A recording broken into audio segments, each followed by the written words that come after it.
দর্শক এই মুহূর্তে যারা আমাদের সাথে যুক্ত আছেন আপনারা দেখতে পাচ্ছেন যে অত্যন্ত উৎফুল্লের সাথে কিন্তু সাকিবিয়ানরা সাকিব সিনেমা দেখতে ঠিক এভাবেই ভিড় করেছে মধুমিতা সিনেমা হলে। এবং মধুমিতা সিনেমা হলের যে এই যে দীর্ঘ লম্বা লাইনটি দেখতে পাচ্ছেন, রাজধানীতে টানা বৃষ্টি উপেক্ষা করে কিন্তু ভক্তরা এইভাবেই এসেছেন সাকিব খানের সিনেমা দেখার জন্য। ও ভাই রে ভাই, তাণ্ডব যেন সবাইকে তাণ্ডব করে দিয়েছে। শাকিব খানের তাণ্ডব সিনেমা এক ইতিহাস গড়ল।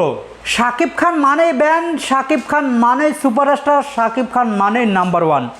এই ঈদে মুক্তি পেয়েছে শাকিব খানের তাণ্ডব সিনেমা।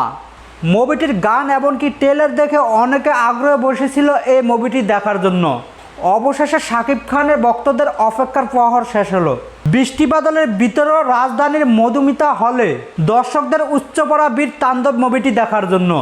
বাংলাদেশের 132টি হলে মুক্তি পেয়েছে শাকিব খানের তাণ্ডব। সবগুলো হলেই ছিল হাউসফুল টিকিট না পেয়ে হলে এমনকি হলের বাইরেও ভাঙচুর করেছেন সাকিবিয়ান ভক্তরা।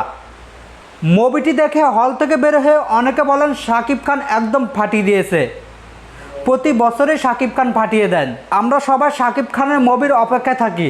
প্রিয় দর্শক, আপনারা কারা কারা শাকিব খানের তাণ্ডব মুভিটি দেখেছেন, এমনকি কারা কারা দেখবেন, এমনকি যারা যারা দেখেছেন এই মুভিটি আপনাদের কাছে কেমন লেগেছে, আপনার মূল্যবান মতামত আমাদের ভিডিও নিচে থাকা কমেন্ট বক্সে জানাবেন।